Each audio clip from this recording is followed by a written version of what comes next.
Well, let's do it. It is a Thursday here on Indiana Sports Beat. Welcome along. Jim Coyle sitting in for you. Justin Kalen high atop the crew chief's box, as always. That's right. August 30th. Cannot believe it. But you know the only good thing about August 30th? That means 2 days from September 1st, which is kickoff Saturday. That's right.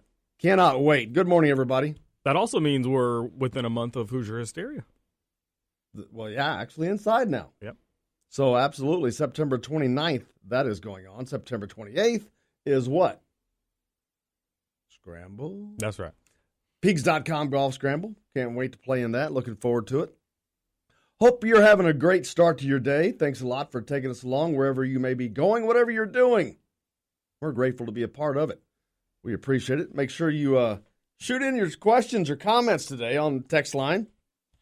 We've got a great show. Terry Hutchens, he's back. Hutch is back. 22-plus years beat writer for Indiana University.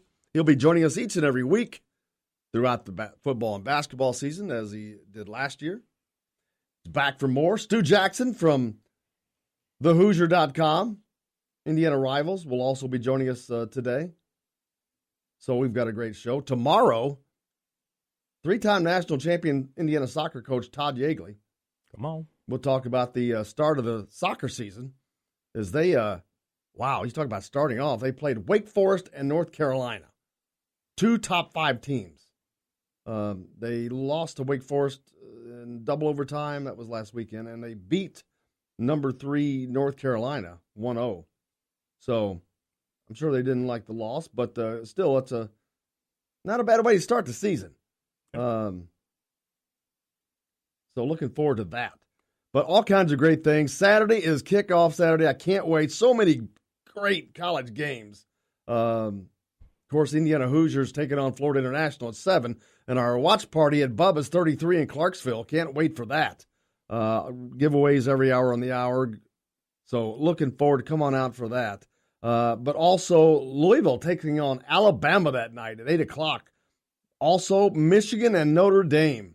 Man, you talk about some split allegiances that night. There's going to be all kinds of – the Indiana game's still going to be on. Notre Dame and Michigan's going to be on. Louisville's going to be on. There's no place you can watch it but Bubba's with 50-plus flat-screen TVs.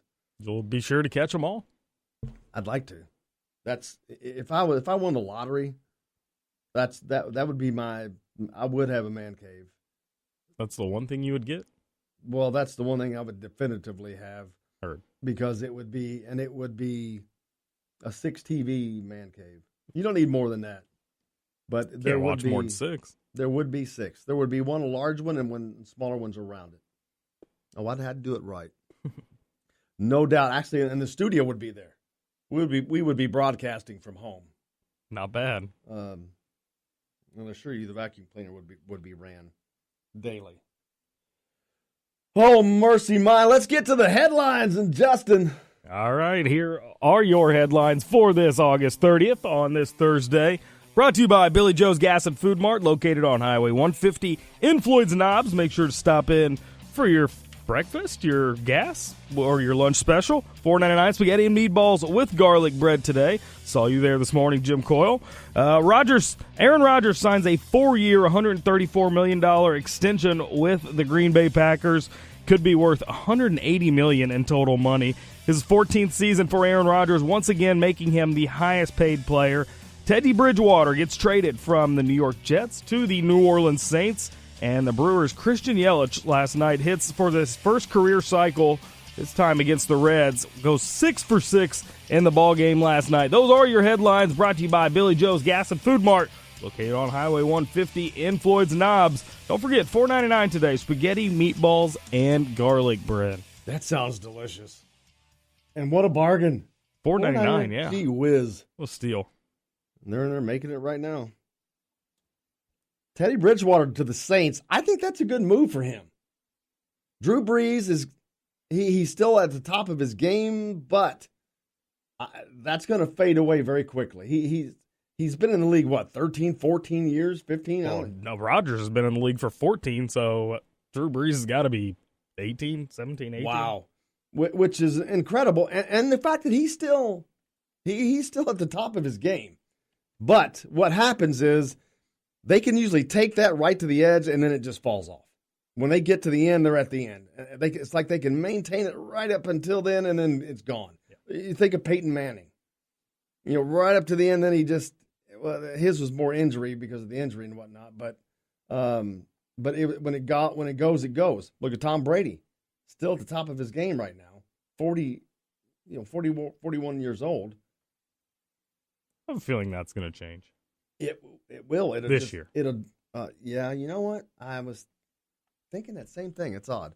But Drew Brees, great to study behind for Teddy Bridgewater. Because that's the kind of quarterback that Teddy Bridgewater kind of reminds me of. He likes to throw the ball. Now, he can't throw it as well as Drew Brees, but he could probably learn a lot from him. And Drew Brees is kind of mobile still, especially for his age. It's amazing. Almost 40. But Teddy's not a big runner. And I'll tell you who would have been really good for him to be behind would have been, to behind Drew would have been Lamar Jackson. That dude needs to. Anybody that can just chain him to the pocket, not because his running's not incredible, but I think just it's going to get him in the NFL. It always does. Yeah. Ask RG3. Well, and that's the thing. Lamar Jackson is behind RG3, so he's not going to play either. I mean, I think this all but assures Bridgewater doesn't play. I think maybe he had a shot when he was in New York. But I think you bring up a good point, being behind Drew Brees and learning from Drew Brees as opposed to being in New York where you're sitting behind a rookie in Sam Darnold. And what are you going to learn from a rookie when you've been in the league yourself 6 years? He's the quarterback of the future for them. Yeah. Now, you could be the quarterback of the future for the Saints because, Drew's still there and you're the number 2 guy. Yeah. But he's not going to be there forever. And Teddy's what? This is his 3rd season, maybe? I want to say 4th, but yeah, somewhere around there. He missed all of last year, right? Yes. In the preseason, he was 28 of 38, 8.3 yards per attempt. He had 2 touchdowns and an interception. You talk about timing, ESPN, thank you. But, yeah, so he's coming back from that horrific injury last year that cost him the season. Non-contact injury that just his knee was shredded apparently, which is amazing because it was a non-contact drill. This is 5th season for Teddy Bridgewater. I'm counting. But college football, man, I'm ready. Saturday is going to be so much fun. I cannot wait. You got the start of it tonight. Yeah, and that's cool actually, but it's Purdue and Northwestern. You think that's what Purdue fans were saying last year? It's Indiana, Ohio State. We don't really care. Well, yeah, halfway, but at least the other half of it was Ohio State. All right. Well, you got Purdue and Northwestern. You don't have any upside. No upside. Now, predictions could for that be a game. great game. Predictions for that game. Like me and you? Yeah. Where's it at? I don't know. I'm not even thinking about that. I'm just I'm going to look at it. I'll tell you what, we can just go ahead and figure it out, and then we'll add 7 points to whatever the home team ends up being. All right, it's at Purdue. Oh, okay. So I'll go Purdue 17-14. Low-scoring game. Oh, I'm going to go. They're going to score more than that. I'm going to go. Over-under's 52, so if I take the under, I'm winning by a long shot. I'm going to go 31-17. It's pretty good. Purdue? Yes. Oh, yeah. Brahms at home. He's opening game on by themselves. Well, there's 2 games tonight. Minnesota also plays tonight. There's a plethora of games, but Are there? Yeah. Yeah, Minnesota invites in New Mexico State. Then you've got, in the top 25, you've got UCF and UConn. That's a paper top 25. Yeah. That's like Purdue. I saw the some preseason basketball rankings out, and they all have Purdue ranked, which is funny. Purdue is going to suck. Let me say it again. Purdue's going to suck. Purdue's not going to make the NCAA tournament. But all these, well, at least, what was that, Lindy's that came out yesterday. Yeah. They've got them ranked, like, I don't know, 13th, 17th, something like that. Carson Edwards, the number 2 player, yada, yada. All that's based on last year. All of it. And that's the problem. The hype's already built up. They have to build down from it to get to the truth. And, like, it'll take Indiana a while to pass them in the rankings. Probably not long, really, but because of where they start. And I guarantee you Indiana's twice as good a team as Purdue is this year. And that wasn't the case last year. It is this year. Yeah, I don't know how. But because based on what Indiana was last year, well, the fact that they were even ranked in the top 25 was almost amazing. But they were in that Lindy's. They were like 24, 25, 25th. Yeah, I just don't see how Purdue could be ranked. I mean, it's all based on last year. These are people that are not. All they do is they pick up what's the rank. All right, let's go to last year's season ending, and they just go right to it. And most of those people, I don't think they know halfway what they're talking about because they're not into it yet. They're just, again, based on last year, and that happens a lot. But it'll quickly change. Let's take a quick break. We've got a lot to get to today. Terry Hutchens, longtime beat writer for Indiana, is on the program back for his weekly visits. Stu Jackson from thehoosier.com as well. We've got plenty more here on Indiana Sports Beat. Stay tuned. We'll be right back.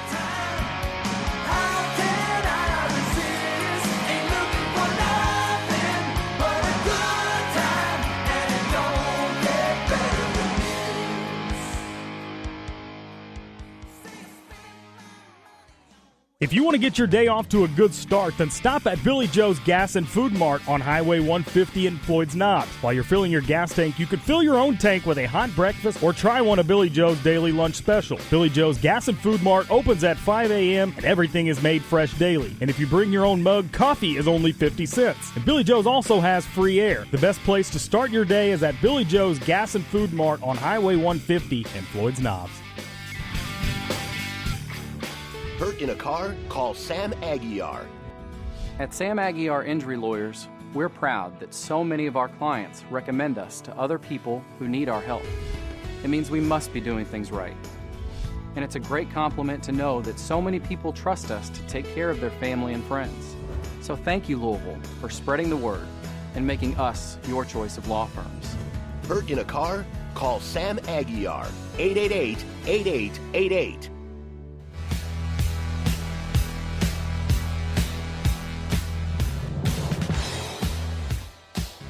All right, welcome back to the program. Indiana Sports Beat with Jim Coyle here.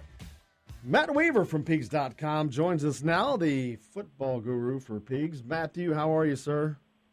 I'm doing okay. How are you guys doing? Can't complain. We're up and at it. It's a great week. Weather's been good, and college football is days away. Getting excited for the kickoff this weekend. A lot of games on Thursday, or some games on Thursday and Friday. But Saturday, everything gets down, and especially for Indiana, they are in South Florida and Miami taking on Florida International. That kickoff is at 7 on Saturday. And right now, unless there's any more changes for Indiana, they know what they have going into that game. This is a non-conference game, but this is a team coached by Butch Davis. They went 8-4 or 5 last year. This is not an easy gimme. No, and say what you want about Butch Davis has had obviously some issues off the field when it comes to the NCAA, but he's a heck of a coach. I mean, he's coached at big programs. He's coached in the NFL. He knows what he's doing, so they're going to be well coached. Probably with a lot of teams like this, they're probably not going to be the biggest team Indiana faces, but they're going to probably be really fast. A lot of Florida kids, especially those South Florida kids. I mean, they can run really well. They have to replace some guys. Quarterback. They had a good quarterback last year. They got a transfer in from I believe Bowling Green. Looks like he'll be the starter. Running backs are back. I think all their offensive line is back. Their defense was hit pretty hard by graduation losses, but their D-line looks like it could be a pretty good test. So it's going to be. It's not a gimme. I mean, I think it's a game that Indiana comes out and doesn't make any big mistakes, plays their game. I think they come away with a win. But it's definitely a game that if you go down there and you're not ready to play, it could get kind of nerve-wracking late in that fourth quarter. Talking with Matt Weaver from Pigs.com. Will Indiana be distracted going down there? They've had a lot of stuff happen this week. You lost your quarterback, who was a big prominent name, and then also lost your starting lead running back as well. Well, I mean, I think with start with the Brandon Dawkins situation. You're talking about a guy who's pretty new. It seemed like he had been welcomed and by the players and everything. But they were probably still kind of getting to know him. He'd only been here since the 1st of June, so it's only been a couple months. I'm sure it's a little bit of a shock, but it'd be different if it was like a Peyton Ramsey who did it, who was really ingrained in the team. With Ellison, there's no probably really great timing for when a guy leaves, and this was less than ideal. But I think it was, they found out about 10 days before the game is when it was announced, 9 or 10 days. So at least once you get into game week, prep week, you know who you got. If it would have happened like today instead of last Wednesday, then I think it could have been a little bit different because you're obviously a couple days into prep, and he's been out there taking reps with I'm guessing the first team. So that would make it a little bit, you have to try to change midstream. This way, at least you get to start the prep week knowing what you got, who you got, and who you can roll with. Tom Allen has already pretty much prefaced the fact that we will probably be seeing Michael Penix in this game, which means he'll be playing for most of the year, I would imagine now. But also you've got Reese Taylor on that side of the ball completely now, and not at quarterback, I don't expect. But do you think they can get – I know they already had some packages, but some packages in that you'll see him on the offensive side of the ball in that first game? Yeah, and I think right now they have moved Reese to quarterback. Now, I don't. He's probably not even anywhere close up to speed with the offense. He was doing some things, but it was at a different position. And obviously, you're not learning every play like you are at quarterback. You're learning whatever plays you're in on. But I think as the season goes on, I can see that happening. I think he was going to play and getting games anyways, just because he's just so dynamic. He gives them something. We've talked about the need to make big plays on offense, so you don't have to grind out drives. So I think he had a real good chance to play anyways, and I think this definitely ups it. With Penix, to me, he was going to play this year anyways. When I saw him in fall camp after seeing him in the spring, the 4-game redshirt thing was out the window as far as I was concerned. I don't know if the staff felt the same way, but he's just too good not to play. He's just too good not to play. And I won't be shocked if at some point this season he's the starter. Right. That's kind of been the conversation here. I put the over and under, asking when that might be. And one person said 4 games, which sounds about right because that gives them the first three season pre-conference games and get some Michigan State out of the way. But it's hard to tell. You have to wait to see who plays. Who knows? Peyton Ramsey may shock everybody and become very accurate downfield because the rest of his game's already there. It's not like he's chopped liver. He can throw the ball. He just has not developed a deep game yet, an ability to stretch the offense, defense, which is crucial when you're going against bigger, better teams. Right now, they can get away with that against a team like Florida International. But if he doesn't have that capability yet, it's going to show its head very quickly against bigger, better teams like Virginia from the ACC, where Michael Penix may have an opportunity to come in.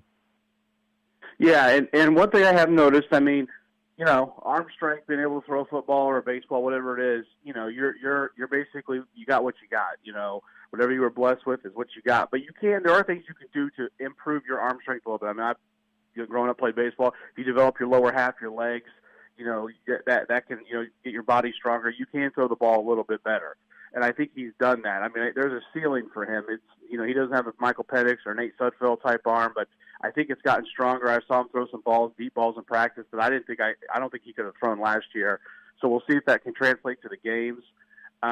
I think the difference between him and Penix as far as arm strength, when you notice it, is when Ramsey can't set his feet and really step into a throw.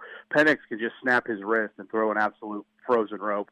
Whereas Ramsey, if he doesn't have his feet set, he doesn't have quite that same kind of arm strength, and it's a little bit more of, not quite the line drive throw, a little bit more of a kind of a lollipop type throw. So, if you're accurate and you throw it when you're supposed to throw it, you can get away with that. I mean, we see it with guys in the NFL. I'm not saying he's an NFL quarterback, but you see it with guys who have great arms in the NFL. But you really got to be on top of your game. You can't throw balls late or off target because more than likely they're going to get picked against, like you said, the bigger teams at this in the Big Ten. Talking with Matt Weaver from Pigs.com. What's the difference between starting for Michael Penix and not starting over Peyton Ramsey? And you've seen him as much as anybody in practice. In your mind, what do you think is the thing that's keeping him from starting over Ramsey? To me, I think it's the youth and inexperience. Peyton Ramsey had a good camp. He didn't win this job by default.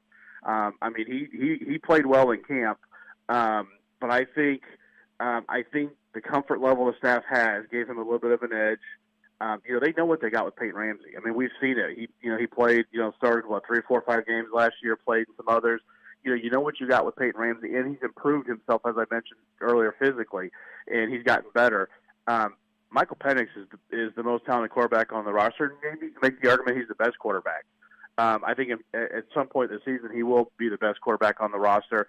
But I think going down, playing in his home state, first game, maybe they're a little concerned about him being too jacked up, coming out with too much energy and making some mistakes. To me, I agree with the move. Ease him in, let him see the game from the sideline for a quarter or two, and then ease him in the game and see what he does. But to me, that's the biggest thing. It's just the lack of experience. I think that gave Ramsey a big advantage on him in this battle. And with that being the case, how long would it take for him to get up to speed? I mean, we've got these other guys at USC, at I forget the other school, that were a true freshman is starting. They have already announced that a true freshman. Nebraska, they're going to have a true freshman starting quarterback. How many games would it take for him to get that the experience needed, or is that to be determined? Well, I think it's a little bit to be determined, but, if you put him out there, I don't know what their plan is on Saturday, but you put him out there in the second or third quarter or whatever it may be, and he plays really, really well, that might be enough for them to see it. I mean, maybe they just want to see it, against a Division I football team, other than seeing it, on their practice field. They know what he can do on the practice field against their team. How can he do it? How does he do it against a team he's not familiar with? He's never obviously played against, in an environment he's never played in. Maybe that'll be enough for him. I don't know. It's hard to say, but I mean, like I said, I think at some point this season, you're over under. I would go with around 4 or 5 games would be my guess. I think he's going to be really, really hard to keep off the field as a starter. Talking with Matt Weaver from Pigs.com. What does the Indiana offense look like with Mike Penix in there as opposed to having Peyton Ramsey in there? Well, I think it's going to be really similar, but I think what Penix gives you, and I kind of talked about it, that maybe Ramsey doesn't, is with that arm, you can really get some chunk plays. Now, I'm not saying you can't do that with Ramsey, but it's just more, in the first scrimmage, Ramsey came out. I wasn't there, but I heard some bits and pieces. Ramsey came out. Team went down the offense down the field. It was like a 13, 14-play drive. They scored a touchdown. Penix goes in. Third play, he hits Watt Failure for a 60-yard touchdown. That's the difference. I mean, and those 14-play drives are great, but in college football at any level, I mean, up here, you hear the Colts talking all the time. We got to get chunk plays. We got to get big plays. You have to get chunk plays. It's too hard to go 10-plus plays and score all the time. Sometimes you got to get those 30, 40, 50-yard plays. Maybe not a touchdown, but it gets you from like your 30 to the other team's 20, something like that, where you get a big part of the field in one play. And Penix gives you that ability. Now, I think Ramsey, with the weapons, with a Wap, with a Westbrook, with some of the guys at running back, if you can make a 15-yard pass and get them in space, they can get you the next 20 or 30 yards. But it is a little bit harder than if a guy can just drop a dime, 50-yard bomb, right into the guy's hands down the sideline. So that's where I think the difference is. I think you just got a little bit more explosive offense with Michael Penix. Now, on the flip side, you could also have a few more mistakes. I kind of saw that in fall camp. A couple times he would try to force the ball where maybe there wasn't an opening because he has that kind of arm. He has that kind of confidence in himself, and in high school that probably worked. Ramsey's not going to make those kind of mistakes. I mean, he's maybe not going to give you the upside, but his floor is probably higher as far as not making the mistakes than Penix is, at least right now. As Penix gets experience, I think that'll change. He's a smart kid, really knows the game of football, works hard at it. But right now, with his inexperience, I think you worry a little bit about the turnovers. But once that is kind of out the window, to me, the sky's the limit. But wouldn't it be better for them to start him or play him a lot in these games that are a little bit easier so he can get that experience and try to get there as quickly as possible to make Indiana as good as they could possibly be this year? I mean, let him make those mistakes against Florida International, where it's a lot easier to overcome those mistakes. Yeah, and I think you'll see him. I mean, like I said, they're not going to come out and tell us their game plan, and I haven't heard for sure. But I will be surprised if he doesn't play at all. Now, how much he plays, we'll see. I mean, I'm with you. I mean, you mentioned USC's. They're rolling with the true freshman. Nebraska's rolling with the true freshman. Teams are doing it. I've maintained all along the ideal scenario, and I think a lot of people have is, they play Penix 4 times, and he gets the red shirt. What if the ideal scenario is he takes over the starting job, they win 7 games or maybe even more, he looks fantastic, and all of a sudden recruits in the upcoming classes are like, man, I want to go play with that guy. That to me is the ideal scenario. Because Absolutely. If he's exciting and he's what everybody thinks he can be, what we've seen on the practice field, it not only does it help your team, it helps your perception. I mean, now when you go out and you're talking to offensive players, even defensive players want to play with good offensive players because it helps them. And all of a sudden, guys are like, receivers. Maybe David Bell's like, man, that's the guy I want to play with. Look at the way he can throw the ball. I mean, just whoever it may be. To me, that's the ideal scenario. The ideal scenario is Michael Penix wins the job at some point this year, takes over the job, and he has a great season, and he looks like a guy who could be an all-conference or possibly potential All-America type player, because I think he has that ability. We'll see if it happens, but that to me is ideal. He takes over, and your program for the next 3 or 4 years is in really good hands at quarterback. Yeah, because you've got a core of wide receivers on Indiana for the last couple of years, but as last year especially, that were not used. And to me, that was the difference between being 5-7 and winning 8 games last year. The inability to go downfield, stretch Michigan, stretch those kind of teams, where you can actually win them instead of taking them to overtime, instead of being within a score. Those are games they could have won. Purdue, they could have won those games had they had that ability, but they didn't. And you've got the receivers, but you got to get them the ball to do that. But that also opens up your offense, opens up your running game. It does so much more, but they have to have every component of that offense to be successful. Yeah, and like you said, when you don't stretch the field, teams don't fear you going deep on them over the top. They can cheat those safeties up, and it really hurts your running game, even if you have a mobile quarterback. I mean, I don't care how good your offensive line is and how good your quarterback and running back are at running the ball. If you're facing, 7, 8 guys in the box and you've got 5 blockers, it's going to be tough to run. Especially when you're playing Michigan. That's why I say those drives where you have to go 10 plays, it's against Michigan's defense, which is just ridiculously good. Ohio State's got a good defense. Penn State will have good defensive players. Michigan State. It's too hard. I mean, it's just too hard to do that all the time. It's going to be too hard to do that all the time at Florida International. Indiana has the more talented team, but it's going to be hard to go 10 plays every single time. You got to get some chunk plays. You got to get some plays, like I said, that kind of flip the field where you go from your, minus 20 to you're at the plus 20 for them. You're in their red zone in 1 or 2 plays. I mean, that's the kind of stuff you have to have, and the coaches have talked about it. They know they have to. They've got the guys who can do it. Walt Phillier has been fantastic. I mean, you get that guy in space, and he's gone. Nick Westbrook's a guy we've seen can do that. I mean, I think they've got other weapons. Cole Guest, if you get him in space. They've got guys who can do that, but you got to have the guy that can get the ball to him. I think Penix is the best guy at doing that. I think Ramsey can, but he didn't show it last year, as you mentioned. I think he's shown it a little bit more in fall camp, but now will it translate to, when the bullets are live, and the games are real? We'll see if that happens. I think he's going to be on a short leash. That's just my gut feeling, because Coach Allen has come out and said the offense has to carry the load the first couple games so the defense gets their footing with all these new players. If they struggle a little bit, I think he's going to be on a short leash. I wouldn't be shocked if they're not playing well in the first half. They make a quarterback change and they give Penix a shot. Who's a breakout player that we could possibly see Saturday that we're not expecting? Let me see. On offense, You know what? I'm gonna go with Peyton Hendershot, the tight end. He, a week ago, I thought he was going to become I thought he was going to be in the mix at tight end and definitely play. But now he's first on the depth chart. Now we'll see. A lot of times, I think we put too much on the depth chart. But he is a starter. It sounded like he really came on at the end of fall camp. He's an athletic guy. I mean, if you ever seen his highlights playing basketball, this is the guy that's gone up and dunked on people. Great athleticism. He can be a big weapon at tight end. I mean, that's a quarterback's best friend, in my opinion, other than a running game, is a tight end who can make plays over the middle, make catches over the middle. So I think he's a guy that could have a good first game. I think Ramsey probably might look to him a lot, check down to him or try to get him in some one-on-one matchups.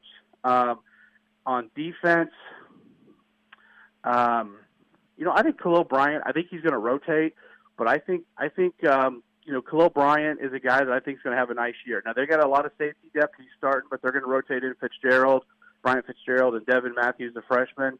Andre Brown's another guy. He's kind of been up and down in his career at Indiana, the cornerback, but he had a good fall camp. I think he's another guy that maybe people are like, I'm not a big fan of. I think he could have a nice first game, too, and play well for him. Matt Weaver, Peaks.com. We appreciate you, brother. When we talk again, we'll have a game under the belt. Okay.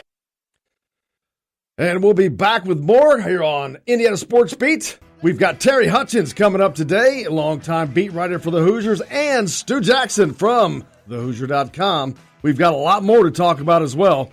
We'll be back with Brandon Dawkins information. New story out on him right after this on Indiana Sports Beat. Stay tuned.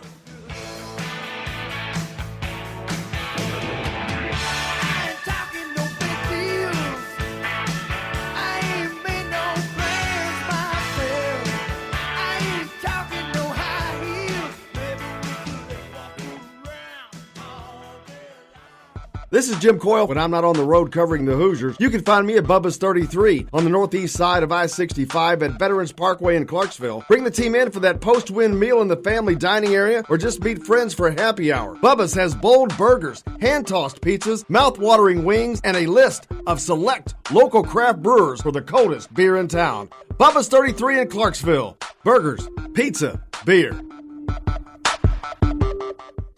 Hurt in a car? Call Sam Aguiar. If you've been injured, you may be wondering, what can a lawyer do for me? I'll tell you right now. On average, injured people with a lawyer get over 3 times more money than those without one. And at Sam Aguiar Injury Lawyers, we're all about getting accident victims the money they deserve. Now that you know the facts, don't settle for less. Hurt in a car? Call Sam Aguiar. 888-8888.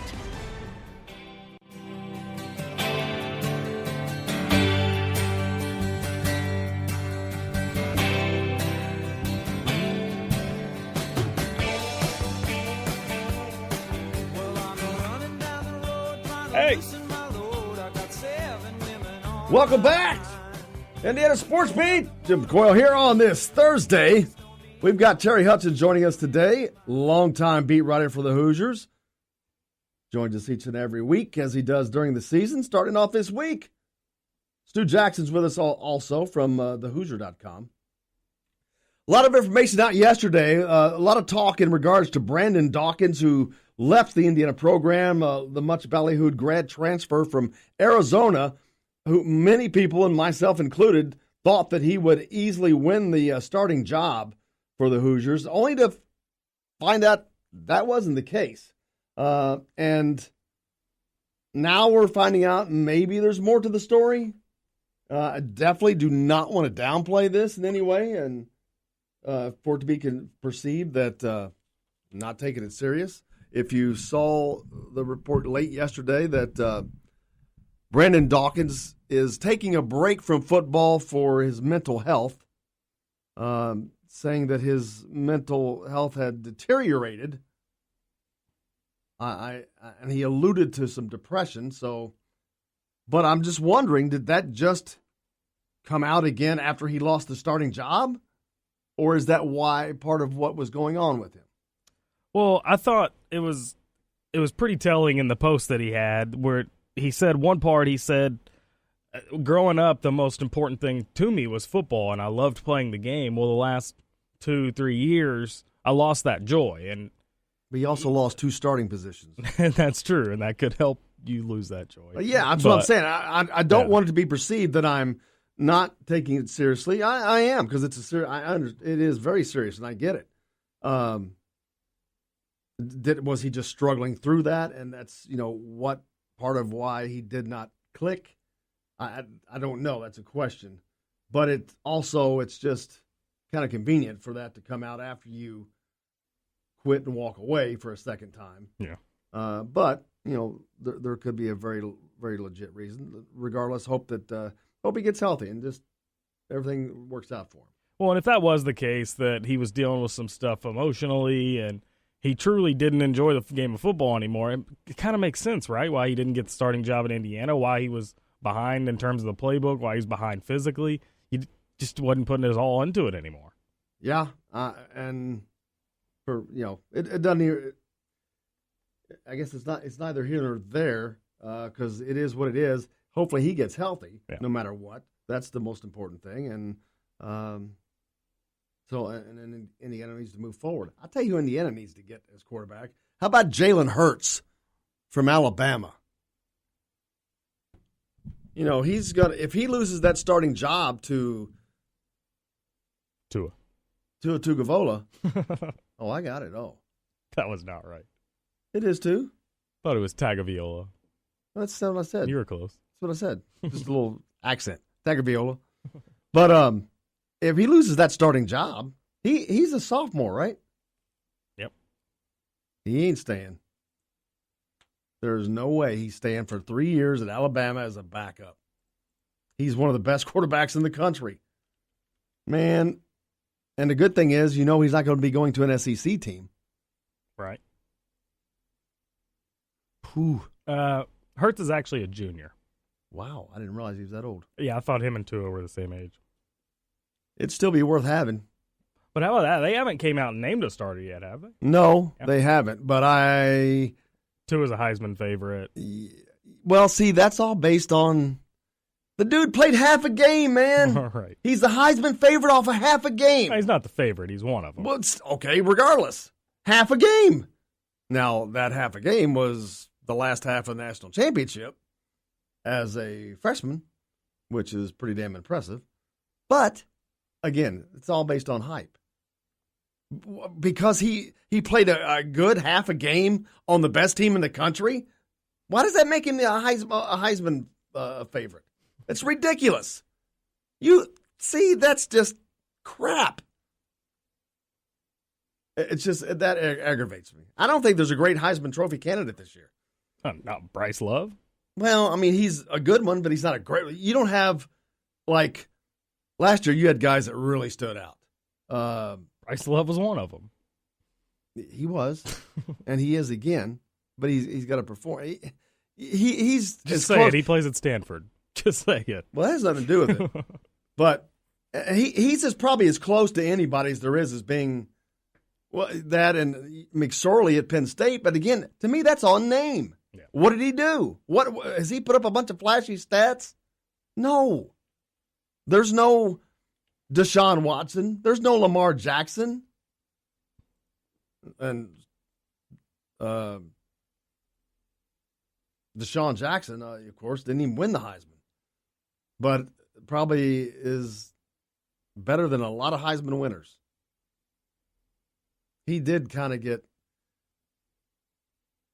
I hate to say he got screwed, but, before you never had to used to worry about a freshman. That should have been Deshaun Watson's Heisman. I mean, good Lord, he did everything you could possibly do. Yeah. And he did it at an extremely high level. And I believe, didn't he win the national championship that year? I believe so, yep. Not knocking Lamar Jackson and the incredible, crazy year he had. But then it goes to show you, look what happened the next year. Lamar Jackson's doing the same thing, and it's like it's old hat, and he's behind the whole time in the Heisman race. I'm like, wait a minute. Did the guy who won the Heisman last year, who's putting up the same exact numbers, something changed that I'm not aware of? Oh, no, he's already won one. So it's like he's out of their mind already. That's crap.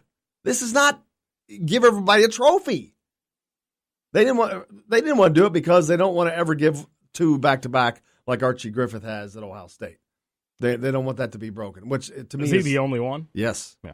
And to me it's stupid because if anybody should have done it, it should have been Lamar Jackson. And as a matter of fact, had Lamar Jackson stayed for a 3rd year, possibly could have done it 3, but they wouldn't have done it. The voters wouldn't have done it. These quote-unquote purist jackasses is more what they are. What about a guy like Jonathan Taylor, running back of Wisconsin? He could be one of those breakout star type players. Oh, hell yes. He's on a really good team. He's put up I big numbers in the past. You know, they have a line. Yeah. That's a solid program. They're going to win.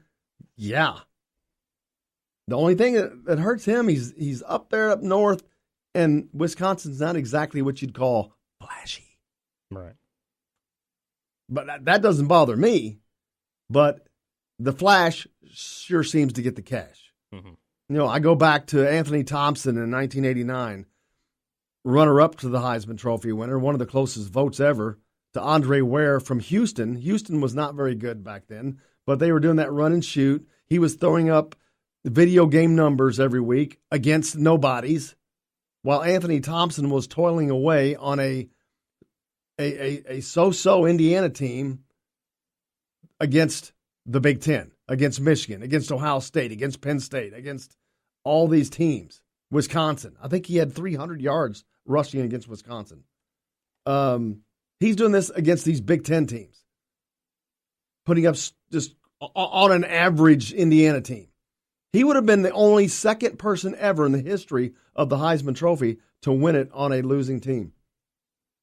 The other being Paul Hornung on Notre Dame. So that would have been ironic, both from Indiana, but he should have won it that year.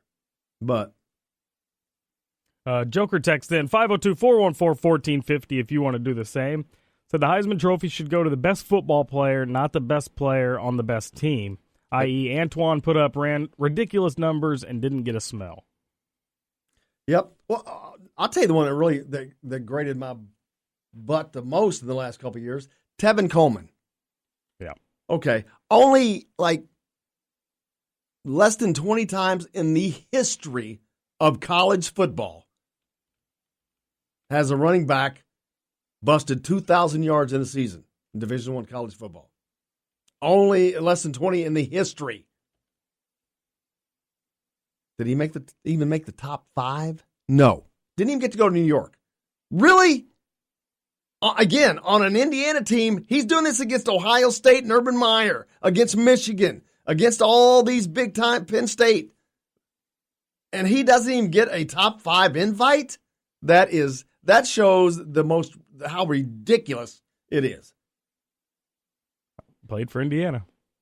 Again, and that's how dumb is that to me? That makes what he did all that more amazing. He didn't do it behind or on an Ohio State team that has 3 deep players like that, or a Penn State or Alabama or anything like that. He did it against those kind of teams. But yet that was not worthy of a top. I would like to talk to every stinking voter and say, what is wrong with you? Well, that's like if college basketball were to do a Heisman type trophy, it would go to somebody from Duke or Kentucky, or that's like the equivalent of that. I mean, it seems like the Heismans are going to the same schools every year. The same schools. The Heisman seems worse though than at least with basketball. Basketball is a little more now. It can be changed a little quicker. Yeah. Where football is not. It's like they've already got the teams in their mind on. See, that's why there should not be a preseason poll. What are you polling on that you haven't seen? Last year's teams are not this year's teams. Mm-hmm. I mean, it seems like that's what they go by. It is what they go by because they have nothing else. Right. So why do it? It's pointless because it's not accurate. It's not even close to being accurate. You know, I'm using a basketball poll right now as a thought, but like Purdue being ranked, that's a joke. They're not even going to make the NCAA tournament. They're going to be not that good. But because of last year, which has nothing to do with this year, there should not be preseason polls. Everybody wants to see it, but you know what? It's wrong. It doesn't mean anything. You got to get. There's a bunch of writers that are guessing, or a bunch of coaches that are guessing. They don't know what other teams have. They're probably closer to it than anybody, but they don't always vote the way they should vote anyway. Sometimes they vote strategically, I guess I would say. Yeah. Give us a text on the text line, 502-414-1450. Let us know what you got to say. Zach Smith, the disgraced assistant at Ohio State, back at it. He out on Twitter yesterday. He can't keep his mouth shut. He just needs to shut up. But silence equals over. I tried, Smith said on Twitter. I can't watch clowns in the media continue to run their mouths, not only without knowledge, but with complete disregard for my children. Their mother had plenty of disregard for them in this. Time for you all to face the damage you're causing. Do I need to even begin to say, shut your mouth, you idiot? You have caused all this damage. Right. He's turning. You are the one that ordered thousands of dollars worth of sex toys to the football complex. You are the one that was having sex with staffers in the Ohio State offices. You are the one that is a domestic abuser. You are the one that has been doing it repeatedly.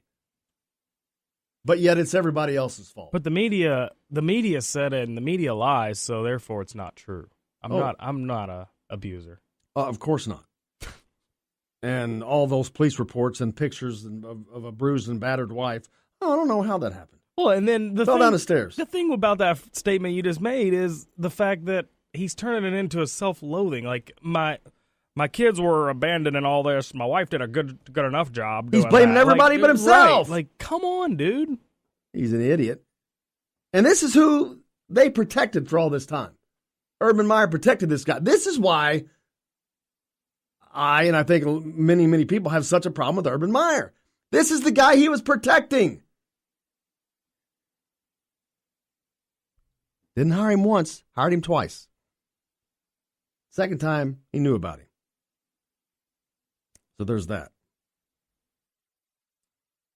Getting close to taking a break, so hate to start another subject. Let's go to the text line, 502-414-1450, if you want to hit it up. Joker asks, can the Bubba's Pop Quiz winner cash in on Saturday? Didn't see you there on Friday. You know what? Don't have any limits on it. Well, it's lunch, right? So you got to be there before probably. No, it doesn't matter. Are you going to give them dinner too? It's all the same. It's all the same. They don't have a lunch special. Well, they do, but I mean, it's the cash value is the same. And then he also said yesterday, towards the end of the show, no names on basketball jerseys. I'm fine with its tradition. Also, the basketball team is a team that you can learn faces and names. Football needs names on the average, so the average fan like myself can learn the players' names, and it helps watching the game. I agree. There's too many players. It's too big. The stadium's too big. You're too far away. It probably helps officials. It just helps in a lot of ways. This is not about vanity. Hell, but people can barely see your name from up there. Yeah. It's just a helpful thing in football. I agree with that entirely. With basketball, I'm good with that. There's only, 10 players you're going to be seeing on the court most of the time, and you know them by number because it's just not that hard to remember who they are, and you see them by face. Well, football players are anonymous. They're anonymous. They're under the helmets, under the 40 pounds of equipment. This is I kind of shake my head and laugh. Okay, whatever. This situation, to me, has become comical. Well, it has become because it's stupid because they made this big deal like puffing their chest out. You're playing for the name on the front, not the name on the back. Well, you know what? Why don't you worry about playing first? Right. Why don't they get going and get something going before you kind of throw out like you're puffing up there a little bit? That, and it's kind of stupid. Nobody likes it. I just didn't think the fans would be all up in arms about it. When I first saw the news, I didn't think people would go stupid. crazy about it. Yeah, it's I dumb. agree. People don't like dumb stuff. Yeah. I mean, what are you going to do? Give every fan that comes into Memorial Stadium a media guide so they can know the numbers? But back in the day, you wouldn't know this because this is an older story, and the only reason I know it is because I like sports history. But the owner of the Chicago White Sox, look up the old owner of the Chicago White Sox because I'm forgetting his name. I want to say Bill Vukovich, but I don't think that's it. He was a genius. First of all, one time he hired a midget or a little person as a player, had him go up to the plate and had that pitcher try to hit that strike zone. He did. What else did he do? He didn't put names on their jerseys, but you know why? Why's that? He said it would sell more programs. There you go. Not kidding. That was for real. So, there's that. When we come back, we'll talk a little bit about Brandon Dawkins and his situation. We got plenty more. Terry Hutchens is back on the program today for his weekly visits. Stu Jackson also here from the Hoosier.com. Stay tuned here on Indiana Sports Beat. We're coming right back.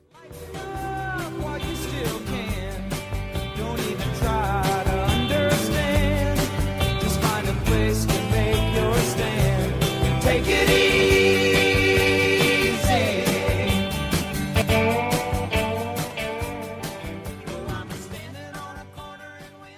Hey, if you're in the market for a new truck or tractor, car, or ATV, you need to be at Hollis Auction Service on November the 10th. Located on Highway 150 in Greenville, just west of Highway 335, Hollis Auction Service also needs items for the auction. If you're looking to sell, call Billy Joe Hollis today at 502-664-1606. That's 502-664-1606. Make sure you're at Hollis Auction Service in Greenville on November 10th. We all want a winning smile for those championship photos, and that's exactly what you will get at Reynolds Family Dentistry in Sellersburg. Reynolds Family Dentistry has been serving the dental needs of Hoosier families for over 30 years. Let Doctors Roger and Jay Reynolds take care of your family. Just off of I-65 at 809 South Indiana Avenue in Sellersburg. Call 812-246-3368. That's Reynolds Family Dentistry, 812-246-3368. Welcome back.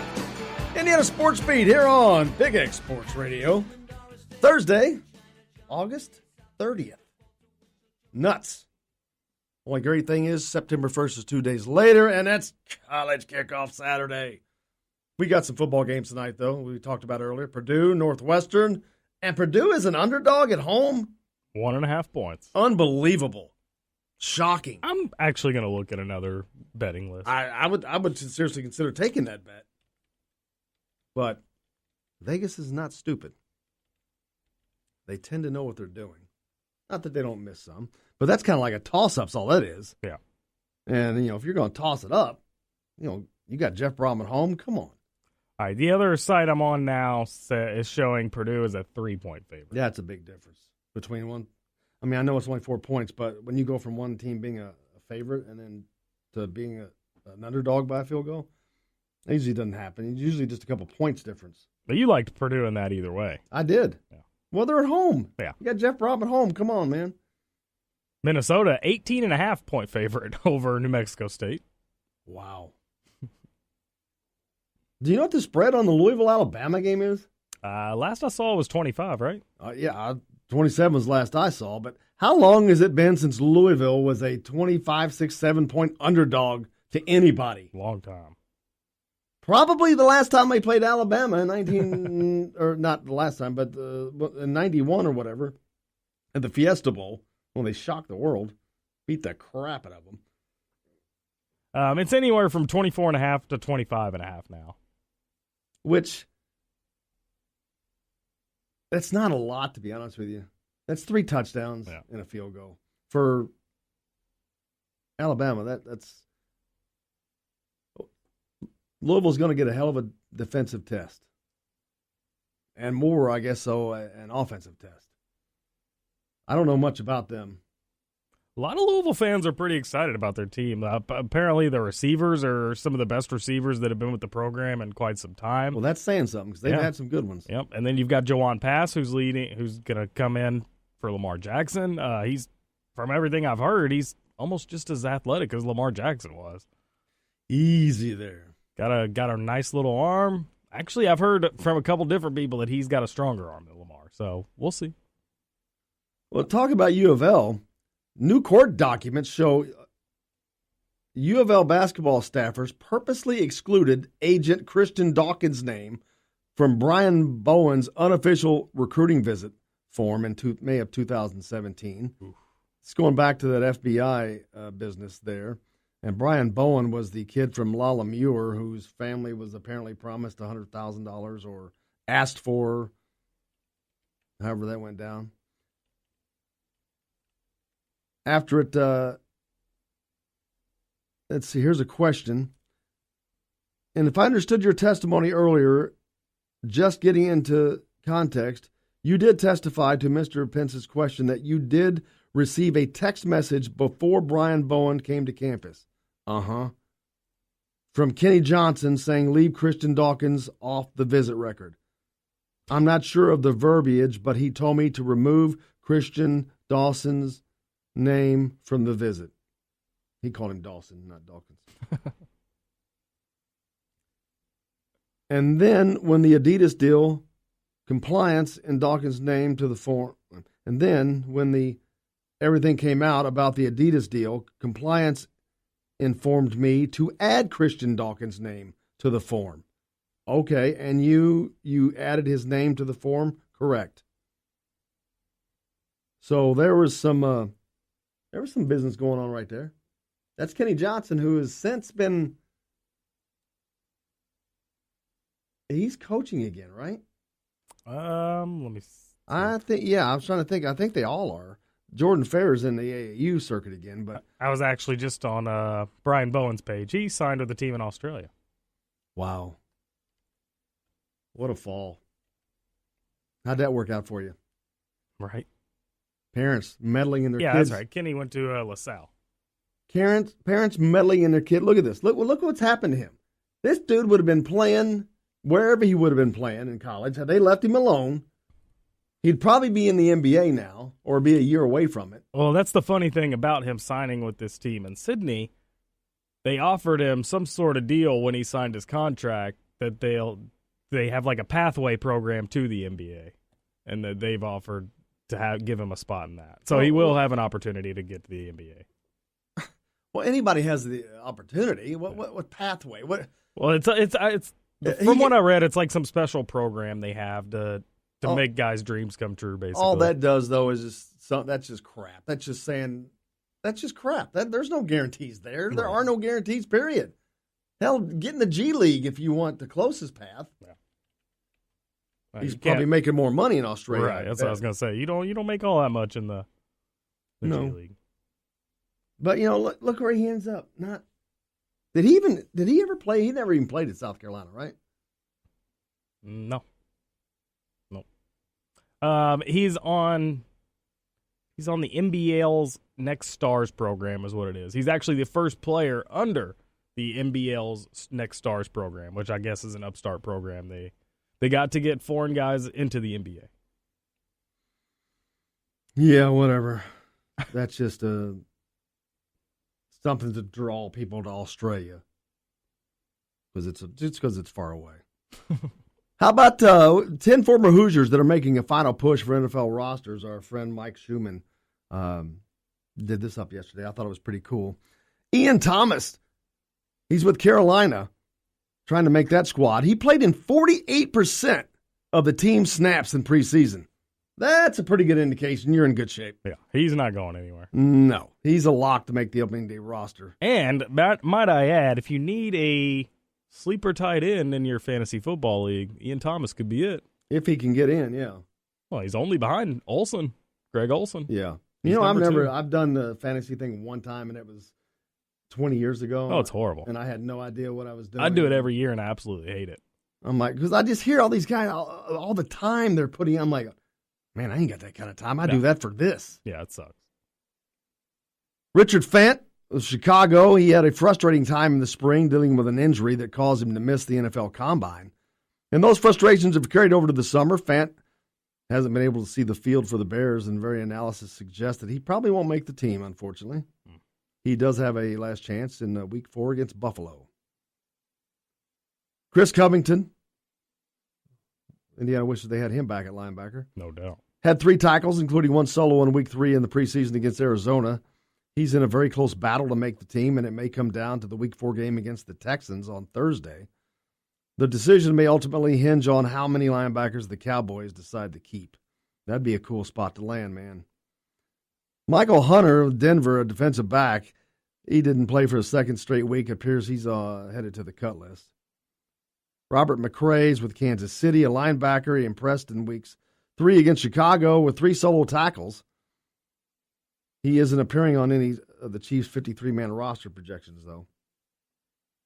Tigray Scales is with the Rams, my childhood team, and they are again now that they're back in L.A. When they went to St. Louis, I just dropped them. They lost you.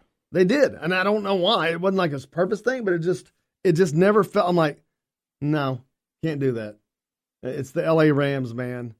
Vince Ferragamo, Pat Hayden, the whole deal. I could go through it. 79 Super Bowl team. But Tigray Scales, after extensive action in the first 2 games, Scales was only on the field on defense for 8 plays in Week 3. He had 2 tackles. Scales also played on special teams. That might be his key to making a team, which he appears set to do there for the Rams. Cody Latimer, veteran now. He's with the Giants. He's up there with Eli Manning and Odell Beckham Jr. I bet he wishes he had some of that Odell money. I bet he wishes. I wish I had some of that Odell money. I bet he wishes that Odell gets double teamed all year like everyone says he will, because that'll open up some space for him. You got that right. Latimer had 1 catch for 54 yards in Week 3 against the Jets. The play was a bomb, though, from Eli Manning that took the ball down to the 6-yard line. He also returned a kickoff for 23 yards. Latimer appears to be set as the number 3 receiver in New York. So you're right. If they're double teaming our boy with the hair, Odell, he's going to be wide open. Yep. He's been lucky. He's played for, he was with Denver before that, right? Yes. Yep. He got to play with Peyton Manning. Exactly. And win a Super Bowl. He likes that Manning connection. Speaking of Super Bowls, Nate Sudfeld is listen to this. Nate Sudfeld is leading the NFL in preseason passing yards through 3 games with 524.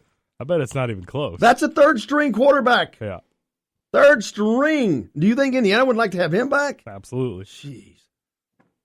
He has 5 touchdowns and 3 interceptions. The IU all-time passing yards leader is a lock to make the Eagles roster, but he needs to find a new home if Philly is going to keep both Carson Wentz and Nick Foles in front of him.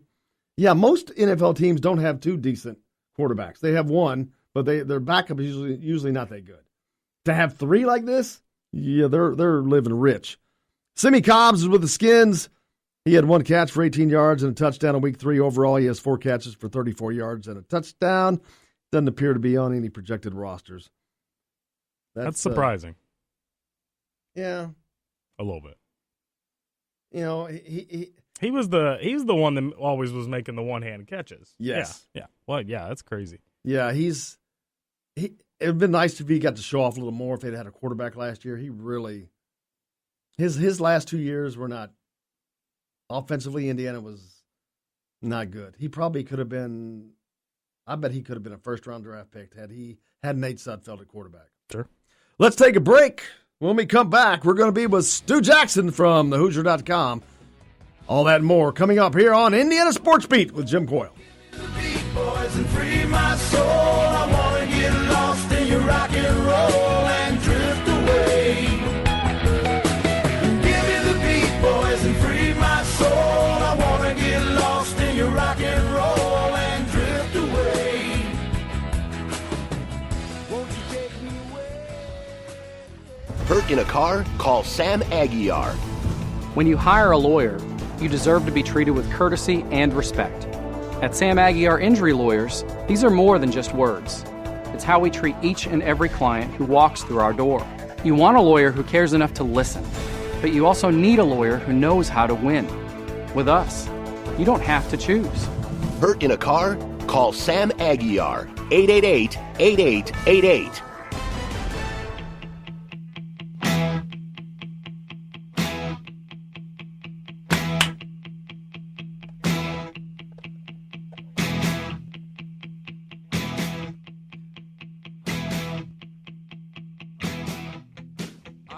Welcome back to the program, Indiana Sports Beat with Jim Coyle here on Big X Sports Radio.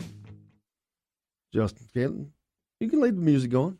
It was all right. I was digging the tunes. Little cars underneath on this Thursday, August 30th. I'll leave it there for you. As we're getting closer and closer to college football kickoff.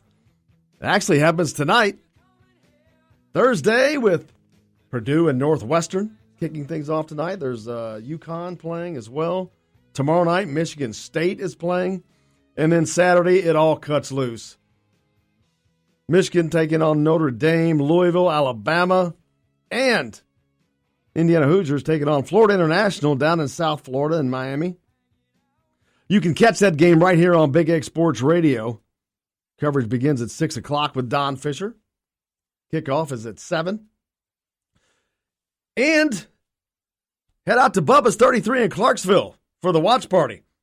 We're going to be there watching football all day, but specifically for the IU game, giveaways every hour, specials, 50-plus large screen TVs, covered patio with more large screen TVs. We're going to need them, too. We're going to need, because there's so many games going. I mean, I'm going to watch the IU game, but I want to see what's going on these other games. But you can do that when you got a block of 7 TVs in a row, or 8 or 9 along that long wall. It's great. I go up there and just, it's like a kid in a candy store at Christmas. Just back and forth. So you can catch all the action. Make sure you come up. We're going to be there. I'm looking forward to it. Yeah, I got to figure out what time I'm going to be there. I don't think I can get there till after IU starts. Well, you got a date? We got other priorities. Priorities or other things to do? There's a difference. I have to work. Yeah, not priorities. That's not priority. Stu Jackson, who was, we're going to try to keep getting him. We're having trouble reaching him this morning. That would be a first. I feel like this is 100% my fault. You said it right before. I said it right in the commercial break that Stu Jackson always answers. Of course, now it's today. He's not going to answer. That's okay. But I'll keep trying. But yeah, I was looking forward to talking to Stu. Also, we got Terry Hutchens coming up on the program today. Our first visit with him this year. We haven't spoken with him since the end of last basketball season. So looking forward to getting, it's like going to the dentist, talking to Terry. He's so knowledgeable. He has a very dry sense of humor. He's pretty damn funny. If you actually know him, he's funny, but he's very dry funny, and you have to know him, actually, I think, to get his humor, because you don't ever know when he's serious. It's like his humor's like Scud missiles. They just, boom, they just keep coming in under the radar. Oh. For instance, one of the very first times I called him here, and I always call our guests and ask how they're doing. I called Terry, and I said, "Hey, Terry, how you doing?" He said, "Great. You ready to hop on?" "Sure." Oh, yeah. I mean, that's just the type of humor you get. Well, when I was setting up this week, saying, all right, we will start, he goes, yeah, whatever. Oh, my God. I travel with Terry to all the away games, and he has got more stories than anybody I know. Oh, I could only imagine. I wish to gosh I had the memory he has. But, yeah, he's been an IU beat writer for, I don't know, this may be his 23rd season. You know him from the Indianapolis Star for a long time. He was the IU beat writer for the Star. You read him in the Courier-Journal in Louisville. Now he's with CNHI, and they're carried in like 40 papers across the state of Indiana. You know what's funny is the fact that it's his 22nd or 23rd year, but that doesn't seem like anything after we talked with Chuck Crabb this week and Don Fisher. Well, that's true, because between Don Fisher and Chuck Crabb, they've got like 97,000 years in. Yeah. I think it's 88 is what we figured out. Well, it is 46 for Don Fisher and 2 for, so 88. Wow. 88 years between those two dudes. It's pretty awesome. And the thing is, what sucks is, at some point it'll have to come to an end. While both of them seem to be in great health right now, which thank goodness, because nobody wants to hear an IU game that Don Fisher's not calling. Right. I've said for years, I feel really bad for the play-by-play guy who takes over after Don Fisher. Forget it. Because people are going to hate him. Forget it. And the thing is, you've got to be good. You know what? It's almost, they should not hire somebody good. They should hire somebody maybe that's not really good at all and bad and let them take the beating and then go out and hire somebody new. Yeah, it's hard to follow a legend. A couple texts into the show, 502-414-1450 if you want to do the same. Josh texts in and says he does not agree with taking away last names on jerseys. Fred Glass is a little too old school for an athletic department that needs to build more of a brand. I agree. Again, I agree. And I don't know if it's, I think that there should have been discussion about it. I think it should have been, hey, we're thinking about doing this. I think he thought everybody would be behind him because Indiana is a conservative state. And as you can tell by all the vast Bob Knight supporters that still exist, a lot of them hang out in the old days. But this is not catching on. It's not going over. I think he thought that everybody was just going to go, yeah, it's Indiana. No name on the back. Just like basketball. I love it. Yeah, not so much. Yeah. People are like, nah, you screwed this one up. So, they probably won't go back on it. No. Just because it would, I guess they think it would make them look bad. But, the truth is, it's not, you're not doing anything. What kind of tradition is that? Really? What does that matter? A horrible one. Do you think if my name's on the back of whether or not I'm playing hard enough for the name on the front, you don't think about your name on there. But when it's not there, it just matters to you. Yeah. It's like it's a piece of you's been taken away, and it's like, why? So they deserve that. They've worked hard to get there, to be recognized. And I think, who was it, T. Gray Scales that said that? Or Rashad Fant? Rashad Fant, yeah. And it's exactly right. They work so hard. And they're under the helmet, the equipment. Your people are 4,000 feet away. So it helps them. I think we've got Stu Jackson from thehoosier.com joining us now. Stu, how are you, my friend? Hey, Jim, I'm doing excellent. Thank you so much for having me on.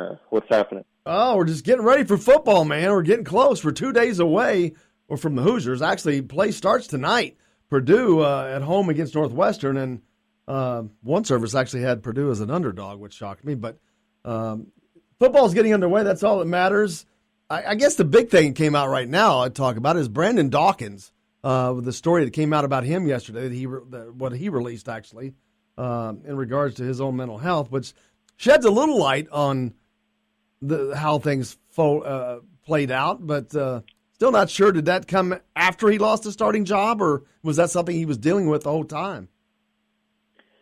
Yeah, I mean, I guess we'll never really know. I mean, it's I think the most important thing is that that he finds the peace of mind that he's seeking. That's obviously, mental health. That's obviously a really, really big deal. And we obviously wish him the best in, his future endeavors as he, works on that and whatnot. But, we don't really know, how long, that's been the case. I mean, he mentioned that he's met with, psychologists with both, Arizona's football program and Indiana's football program. And so, I saw that too. And that's the one thing that first thing I thought of was, did the Indiana coaches know that he was dealing with something already? Or was this a surprise to them? Again, the details aren't entirely clear. I would, if he's met with, if he met with psychologists at Arizona as well, when he was there playing football for them, I would assume that, this is something that, went back to, his time with them.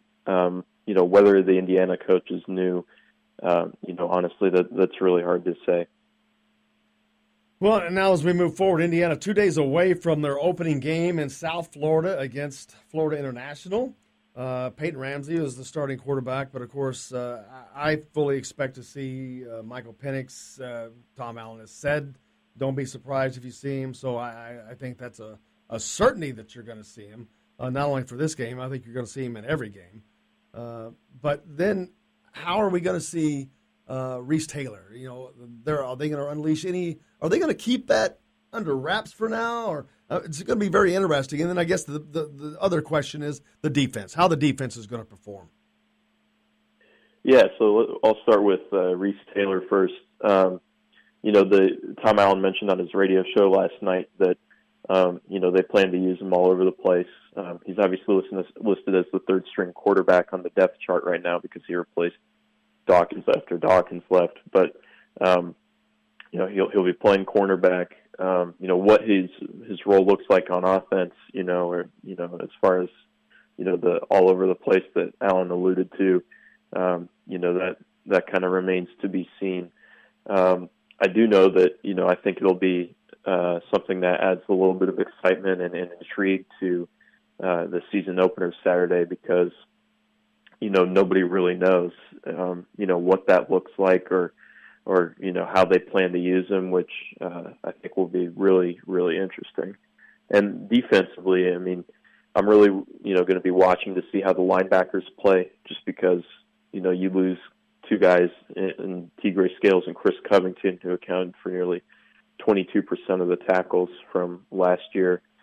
How do they replace that production? But not only that, I mean, what does this defense look like now that they're going to be playing so many young guys, and that now that they are just in general a lot younger. I mean, Tom Allen mentioned that he wants starters on defense at least playing closer to 50 to 60 snaps per game, whereas last year there were 5 starters who played upwards of 80 snaps per game. So seeing how all that plays out is something that I'll also be paying close attention to on Saturday. Looking forward to it. Are you going to be able to make the trip down? Yep, I'm flying out Friday morning. I'll actually be watching Jeremy Passmore and Gary Cooper play, a couple IU commits who play for Columbus High School in Miami. Oh, wow. They've got a home game Friday night, so I'll be checking them out, seeing how they do, and then Saturday is the season opener for IU. So it'll be a productive trip to Miami for me. Columbus High School, or one of the Columbus schools, has a game in Miami? It's Christopher Columbus High School in Miami, Florida. Oh, I got you. Yeah, no, not Columbus, Indiana. I thought you were talking about Columbus East or North. I'm like, wow. Cool. All right, Stu Jackson, we appreciate it. Sorry we didn't get to get you all today, but we'll get caught up next week after the first game under the books and look forward to it. Stu Jackson from thehoosier.com. Make sure you go check out his stuff there, also with Indiana Rivals. But thank you, Stu. I appreciate you, man. Absolutely. Thank you so much for having me, Jim. Thank you. Take care. Stu Jackson from thehoosier.com. Make sure you go check him out. Coming up next on the program, you know him, you love him. You can't live without him. Terry Hutchens. He's back. And we'll be back right here on Indiana Sports Beat right after this.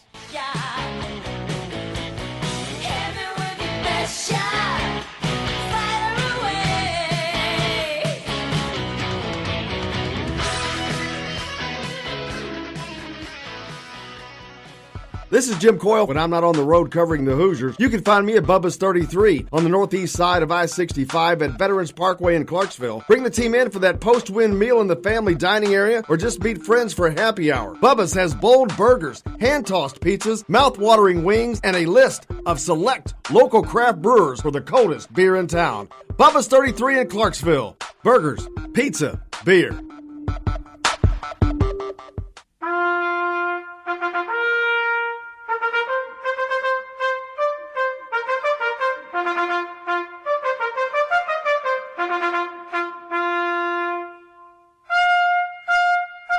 Welcome back to the program here on Indiana Sports Beat. That was the beautiful music being played for Terry Hutchens, who is also a no-show at the moment right now. I didn't jinx him.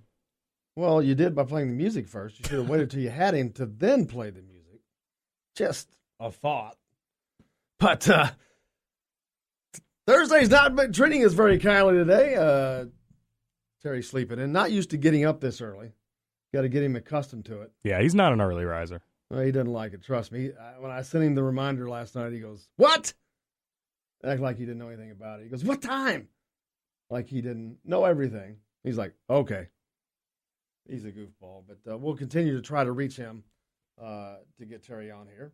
As looking forward to hearing from him, as he will also be heading down to South Florida to cover the Indiana-Florida International game. Looking forward to see how that turns out. But I was looking forward to talking to him just to get grief from him, which is usually what I get a lot of from Terry Hutchens. But we'll continue to try to reach him.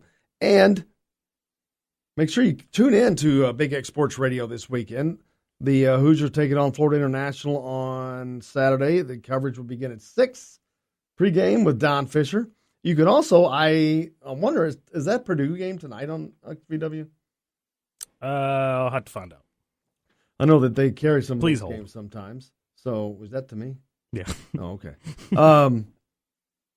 If it is, we'll certainly let you know. But Saturday, tune in to the coverage of the Indiana Hoosiers football game, Florida International. Yes, it is? It is, yeah. Okay. So the Purdue game is on tonight. I don't know what time that game starts. Pregame start at 7. I believe the game starts at 8. So there you go. If you don't listen to Purdue get beat. No. Just kidding. Jeff Brom and the Purdue Boilermakers taking on the Northwestern Wildcats to open up Big Ten play, kicking off the season. Let's see. UConn playing who? I forget. UCF. Oh, yeah. Number 21 UCF without Scott Frost and without all-world linebacker. I can't remember his name. The guy that had one arm who was a fanatic. Shaquem Griffin. Yeah, who was just awesome with the Seahawks now, I think, in the NFL. But, yes, UCF, they're not 21, man. I see, again, that's off of last year. And now they're going to take a beating because they're probably going to get beat and say, well, see, well, no, this was last year's team we were talking about. I don't know if they'll get beat by UConn. Oh, that's true. That's true. They should handle them easily. I don't know anything about UCF, what they may have lost, other than what I do know they lost, which is Scott Frost and Shaquem Griffin. That's two big equations right there. Frost, obviously, off to Nebraska now, hoping to revive that program. He's hoping to do for Nebraska what he did at Central Florida.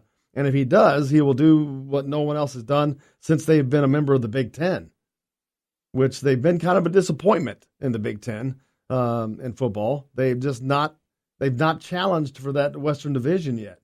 It's been Wisconsin and Iowa, and mostly Wisconsin since that has been formed. Wisconsin won the first 2 Big Ten championships, I believe. But the vaunted Big Ten East has won the last 5, I believe. And that's between either Michigan, Penn State, Ohio State. I don't know if Michigan State's won any of them. I think it's been between those 3 schools, though, that have won all 5 of those. So, and why they will not reevaluate conference alignment boggles my mind. Just take conference alignment away. Yes. Period. Get rid of divisions. Well, they have to. Yeah, I mean, there's no need for them, to be honest with you. None. You can still make the same stupid schedule. Exactly.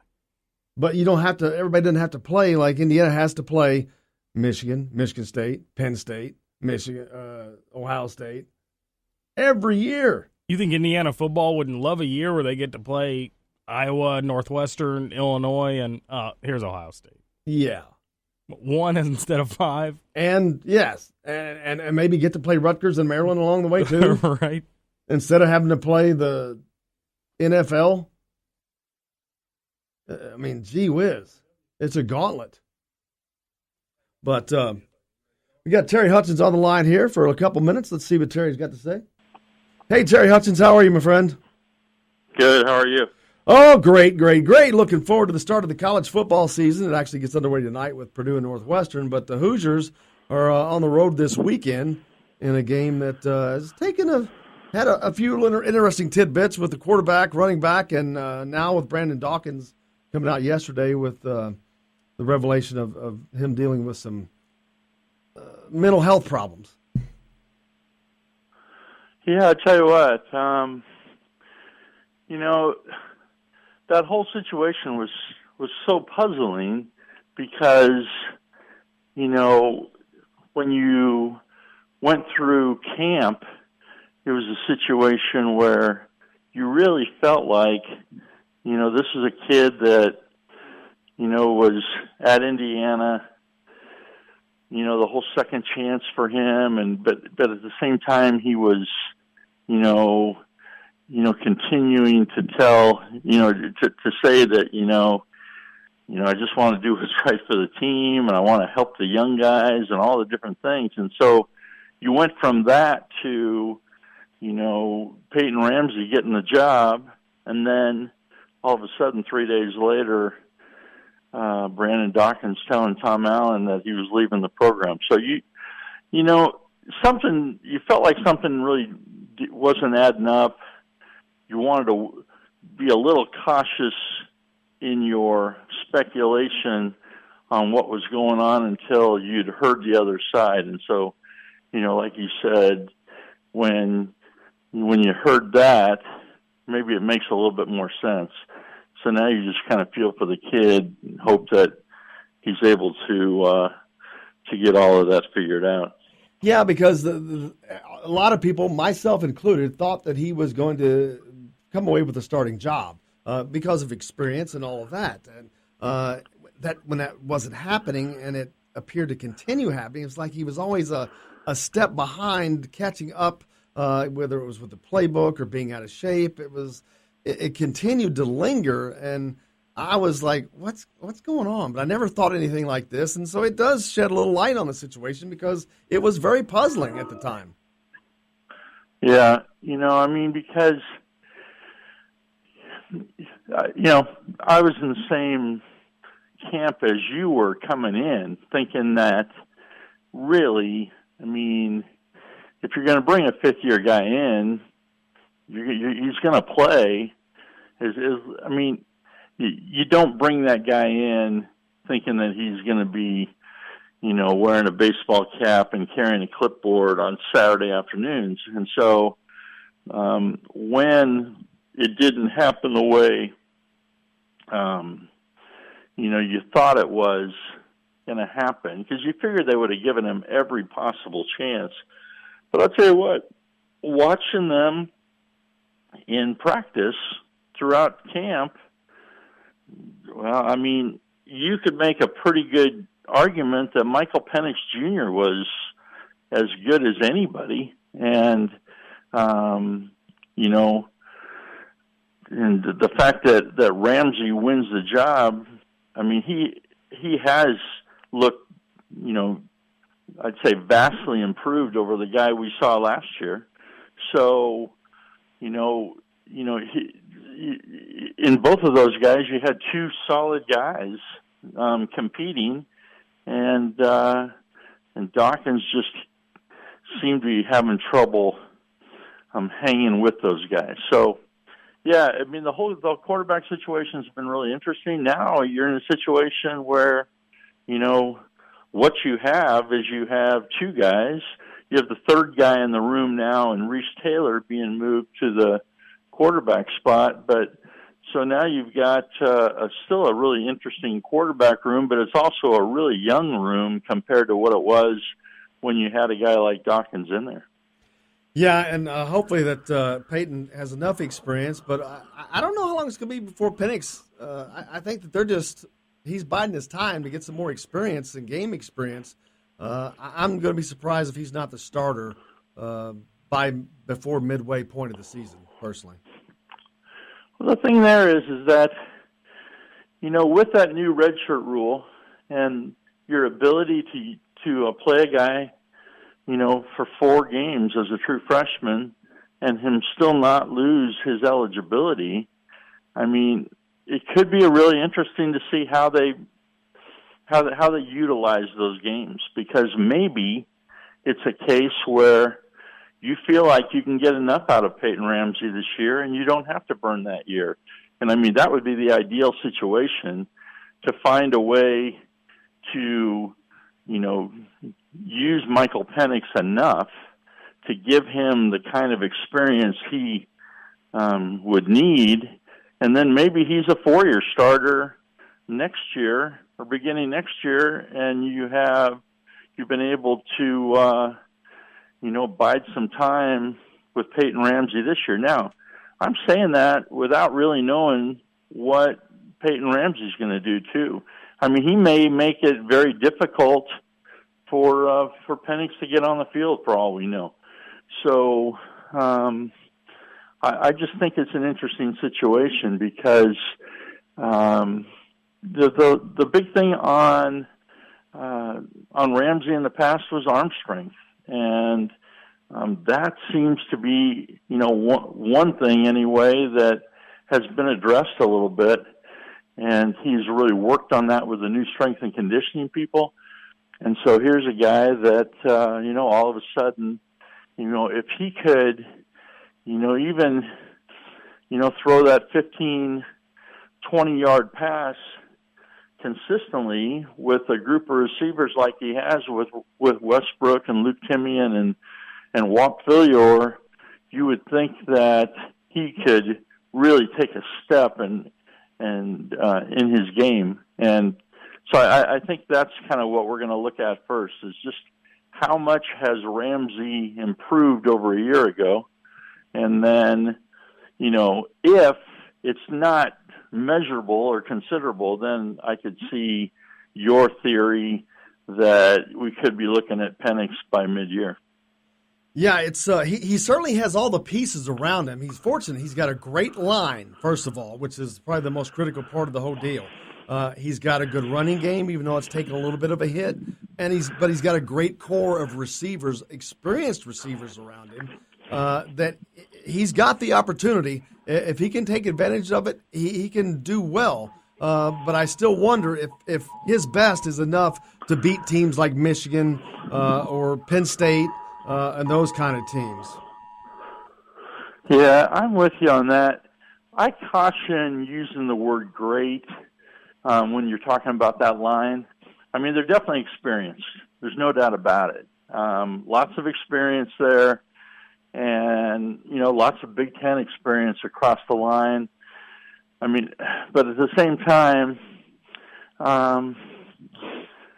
you wonder, you just wonder how good they are. I mean, I think it's a serviceable line for sure. I really like Kronk. I really like Wes Martin and Brandon Knight. I mean, they're all really good kids, and they're good players. But let's just see how good that group really is. But you're right, though. I mean, in terms of having an experienced group back, and then you have the battle at center between Hunter Littlejohn and Nick Linder, and I mean, you've got all kinds of experience, and you do have good receivers. You've got maybe not as great of a running back room as you thought you did with the Morgan Ellison situation, but you still have guys in Cole Guest and Ricky Brookins and Mike Manchette. You've got people, and also Stevie Scott. You've got guys that you think have enough ability there to make you more than one-dimensional. And then you have, with both Ramsey and with Penix right away, you got quarterbacks that can run, and that whole dual threat thing can really, keep defenses honest as well. So, yeah, I mean, you've got the pieces in place, you would think, like you say, and now you just need to see if that really comes to fruition, first of all, on the offensive side, and then having lost so much on defense, that's going to be the big question with this Indiana team is what they're able to do defensively. Talk with Terry Hutchens of CNHI.